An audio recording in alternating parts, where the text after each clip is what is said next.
नमस्कार दोस्तों, स्वागत है आपका द स्टडी आइस के डेली करंट एमसीक्यू प्रोग्राम में। और शुरुआत करते हैं कल के अभ्यास प्रश्न के साथ।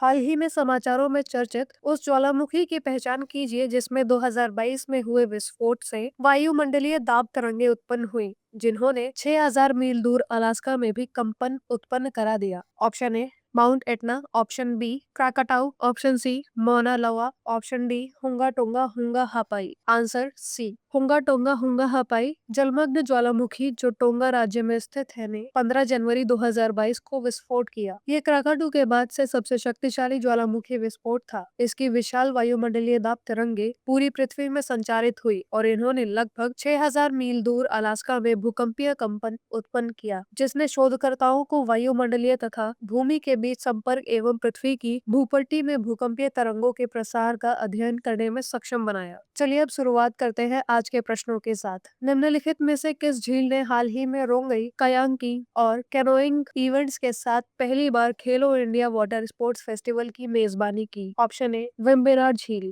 ऑप्शन बी डल झील, ऑप्शन सी चिल्का झील, ऑप्शन डी लोकटक झील। आंसर बी डल झील में पहला खेलो इंडिया जल खेल समारोह आयोजित किया गया, जिसमें नौकायान, कायाकिंग और कैनोइंग की स्पर्धाएं शामिल थी। 36 राज्यों और केंद्र शासित प्रदेशों के लगभग 409 एथलीट ने इसमें भाग लिया, जिनमें 202 महिला एथलीट शामिल थी। इस आयोजन का उद्देश्य भारत में जल खेलों को बढ़ावा देना और ओलंपिक प्रदर्शन में सुधार लाना है, क्योंकि इन खेलों के ओलंपिक में कुल 16 पदक प्राप्त होते हैं। डीजी केरल परियोजना के तहत निम्नलिखित में से किस राज्य को भारत का पहला पूर्ण डिजिटल साक्षर राज्य घोषित किया गया है? Option A Karnataka, option B Tamil Nadu, option C Kerala, option D Andhra Pradesh. Answer C डीजी केरल परियोजना के पहले चरण के पूरा होने के साथ ही केरल भारत का पहला पूर्णतः डिजिटल साक्षरता राज्य बन गया। इस पहल के तहत डिजिटल रूप से निरक्षर 21.87 लाख से अधिक लोगों को प्रशिक्षित किया गया, जिसमें राज्य के लगभग सभी परिवार शामिल थे। इस बुनियादी कार्यक्रम का उद्देश्य डिजिटल खाई को पाटना है और इसे पूरे देश के लिए एक आदर्श के रूप में प्रस्तुत किया गया है। सूचना प्रौद्योगिक अधिनियम 2001 के तहत सेफ हार्बर खंड के संदर्भ में निम्नलिखित में से कौन सा इसका सर्वोत्तम वर्णन करता है? ऑप्शन ए यह सरकारी एजेंसियों को गैर कानूनी डिजिटल सामग्री को सेंसर करने के दायित्व से बचाता है। ऑप्शन बी ये नाबालिगों की सुरक्षा के लिए रिलीज से पहले ओटीटी सामग्री की अनिवार्य पूर्व स्क्रीनिंग सुनिश्चित करता है। ऑप्शन सी ये प्राकृतिक उत्पादों के कारण सेवा में व्यवधान होने पर दूरसंचार ऑपरेटरों को दंड से छूट प्रदान करता है। ऑप्शन डी ये सोशल मीडिया मध्यस्थों को उनके प्लेटफॉर्म पर होस्ट की गई तृतीय पक्ष सामग्री के लिए दायित्वों से मुक्त करता है। आंसर बी सूचना प्रौद्योगिक अधिनियम 2000 की धारा 79 मध्यस्थतों को सेफ हार्बर सुरक्षा प्रदान करती है, जिससे उन्हें थर्ड पार्टी कंटेंट हेतु उत्तरदायित्व से बचाया जाता है। हालांकि जब निर्देशित किया जाए तो उन्हें अवैध सामग्री के खिलाफ कार्रवाई करनी होती है। हाल ही में संसदीय समिति ने इस इम्यूनिटी की आवधिक समीक्षा की सिफारिश की है, ताकि जवाबदेही और नवाचार के बीच संतुलन बना रहे। हरियाणा की वन की नई परिभाषा के संदर्भ में निम्नलिखित कथनों पर विचार कीजिए। कथन 1 ये वन को कम से कम 5 हेक्टेयर क्षेत्रफल वाला भूमि के रूप में परिभाषित करता है, जिसमें 40% छत्र छाया घनत्व हो। कथन 2 इसमें अधिसूचित वनों के बाहर कृषि वन उत्पादक वृक्षारोपण और बाग शामिल है। उपरोक्त कथनों में से कौन सा या से सही है या है? ऑप्शन ए केवल एक, ऑप्शन बी केवल दो, ऑप्शन सी एक और दो दोनों, ऑप्शन डी न तो एक और न ही दो। आंसर बी कथन 1 सही है। हरियाणा की नई परिभाषा के अनुसार यदि भूमि का न्यूनतम क्षेत्रफल 5 हेक्टेयर और छत्र घनत्व 40% हो तो उसे वन माना जाता है। यदि भूमि किसी पहले से अधिसूचित वन के समीप है तो यह सीमा 2 हेक्टेयर कर दी जाती है। इससे मौजूदा वनों के पास छोटे या खंडित भूखंड भी सुरक्षित रहते हैं। कथन 2 गलत है। इस परिभाषा में कृषि, वानिका वृक्षारोपण, फलों के बागीचे और रैखिक वृक्षारोपण शामिल नहीं है। ऐसा इसलिए है क्योंकि राज्य कृषि या मानव निर्मित हरित क्षेत्र के बजाय प्राकृतिक वनों और विशाल वनाच्छादित क्षेत्रों पर ध्यान केंद्रित करना चाहता है। 1946 के ग्रेट कलकत्ता किलिंग के संदर्भ में अक्सर उल्लेखित गोपाल पांथा मुखर्जी के लिए निम्न में से कौन सा विवरण सबसे उपयुक्त है? ऑप्शन ए महात्मा गांधी के मार्गदर्शन में बंगाल में भारत छोड़ो आंदोलन का नेतृत्व करना। ऑप्शन बी बंगाल में क्रांतिकारी राष्ट्रीय संगठन अनुशीलन समिति की स्थापना करना। Option C direct action day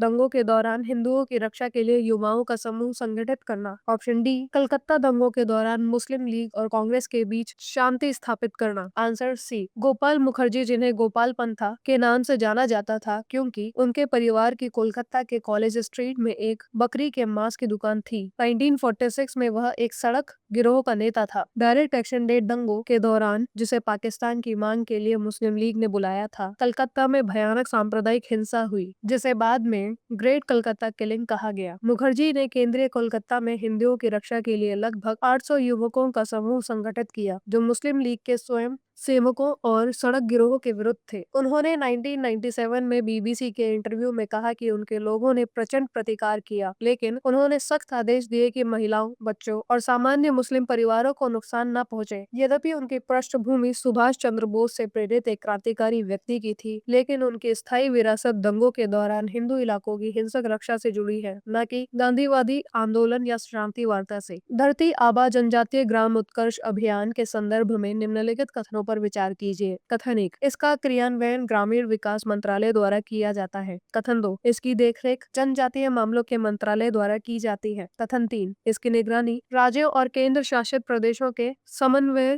से की जाती है। उपयुक्त कथनों में से कौन सा या से सही है या है? ऑप्शन ए केवल 1, ऑप्शन बी केवल 2, ऑप्शन सी केवल 2 और 3, ऑप्शन डी केवल 1 और 3। आंसर सी, ये योजना जनजातीय कार्य मंत्रालय द्वारा शुरू और निगरानी की जाती है, जिसका उद्देश्य जनजातीय गांवों का समग्र विकास है। इसे राज्यों, केंद्र शासित प्रदेशों के समन्वय में लागू किया जाता है। मंत्रालय राज्य सरकारों, केंद्र शासित प्रदेशों और संबंधित विभागों के साथ मिलकर कमी को पूरा करने और निगरानी सुनिश्चित करने का कार्य करता है। ये ग्रामीण विकास मंत्रालय के अधीन नहीं है। ये योजना ग्रामीण विकास मंत्रालय के अंतर्गत नहीं है, यद्यपि यह ग्राम स्तर के विकास पर केंद्रित है। ये विशेष रूप से जनजातीय क्षेत्रों के लिए है। जनजातीय कार्य मंत्रालय के अधीन है। अंततः कथन 2 और 3 सही है। राज्यों के पूंजीगत निवेश के लिए विशेष सहायता योजना के संबंध में निम्न कथनों में से कौन सा या से सही है? कथन 1, ये राज्य पर्यटन परियोजनाओं के विकास के लिए 100% केंद्रीय वित्त सहायता प्रदान करती है। कथन 2, ये परियोजनाओं के चयन के लिए चैलेंज मेथड का पालन करती है, जिसमें कनेक्टिविटी, कैरिंग कैपेसिटी और स्थिरता जैसे मानदंडों पर मूल्यांकन किया जाता है। कथन 3, इस योजना के अंतर्गत परियोजनाओं के संचालन और रखरखाव की जिम्मेदारी केंद्र सरकार के पर्यटन मंत्रालय की होती है। सही कूट का चयन कीजिए। ऑप्शन ए केवल 1, ऑप्शन बी 1 और 2, ऑप्शन सी केवल 2 और 3, ऑप्शन डी 1, 2 और 3।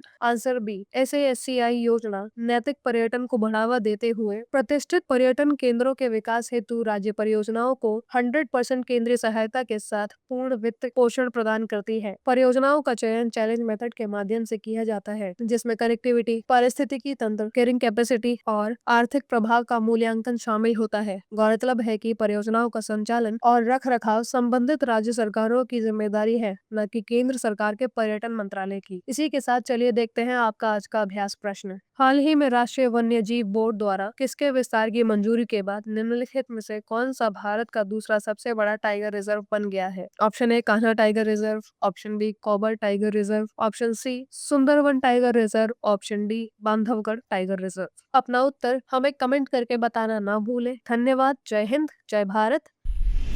डियर स्टूडेंट्स, हमारे चैनल को लाइक, शेयर, सब्सक्राइब करें और अपनी तैयारी को और बेहतर बनाएं।